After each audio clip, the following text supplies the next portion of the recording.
God forgives everyone except Baggio, a phrase written on the walls of the Vatican in the center of the Italian capital, Rome, and transmitted by the tongues of Italian people, and followed the Italian football legend Roberto Baggio after he missed the ominous penalty kick in the World Cup final in 1994 and accompanied his biography even after his retirement.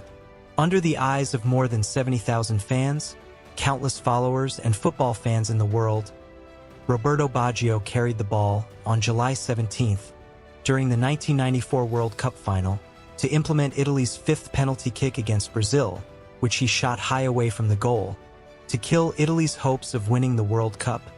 Baggio not only killed Italy's hopes and fans, but the penalty kick that he missed was the bullet that hit him since the ball went away from the goal of Brazilian goalkeeper Claudio. Thus Baggio became the football man who died standing after that penalty kick. With a shirt written on it are Baggio accompanied by the number 10, and with a performance that lives up to the legendary description. Baggio carried the hopes of the Italians, looking to achieve the biggest dreams of the national teams, because the dream of the World Cup is unmatched by any championship in the world of football. In a match that characterized by caution, in which the Samba Stars met with the Azzurri Warriors, the match did not live up to the expected level and reached the penalty shootout after a goalless draw. Brazil scored 3 goals from 4 penalty shootouts, waiting for the 5th kick for Italy, whose players scored 2 goals out of 4. The pressure increased on Baggio, who was chosen to take the last kick in the hope of winning the World Cup with his final touch.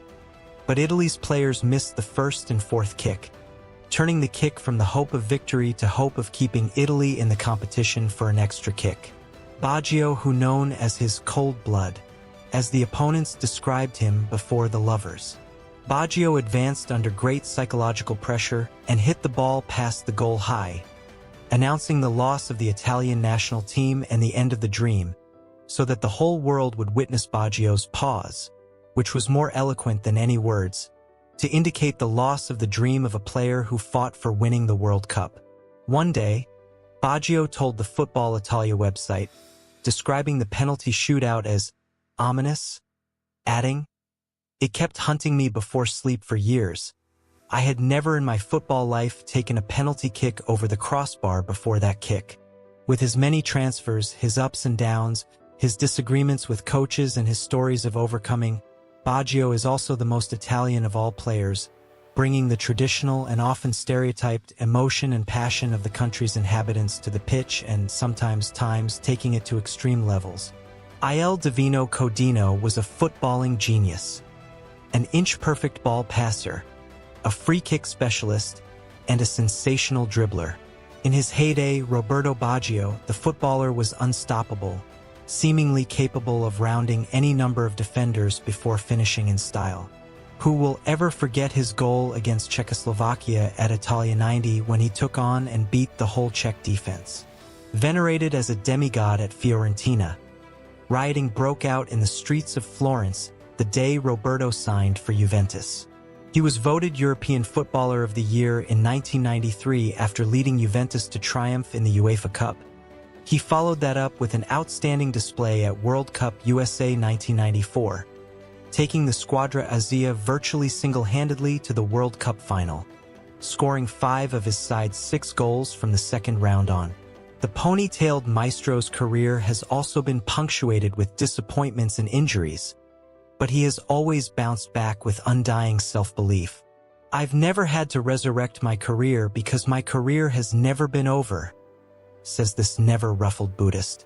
Legend has it that the Pope once told Roberto Baggio, "You are my greatest challenge."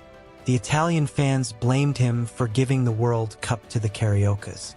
They quickly forget that he dragged the Azzurri to the final, scoring the decisive goals in the round of 16 against Nigeria, in the quarterfinals against Spain, and in the semifinal against Bulgaria. After the World Cup, Roberto Baggio said, "Only those who have the courage to throw them miss penalties."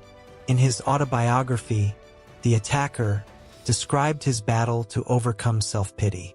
He frequently points out that with Italy pair Franco Baresi and Daniele Massaro having both missed their penalties, Brazil would still have won the World Cup if their last spot kick was scored, even if Baggio had converted his.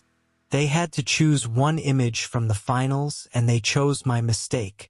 But few would have thought that, without his 5 goals, Italy would not have made it to the final. Baggio won the silver ball as the second-best player of the tournament after Romario, and was also the second highest scorer of the tournament.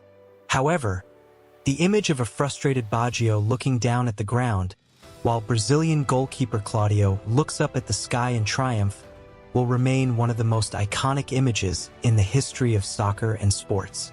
It's an image that captures the fine line between success and failure, triumph and despair, an image that Baggio spent the rest of his life trying to close.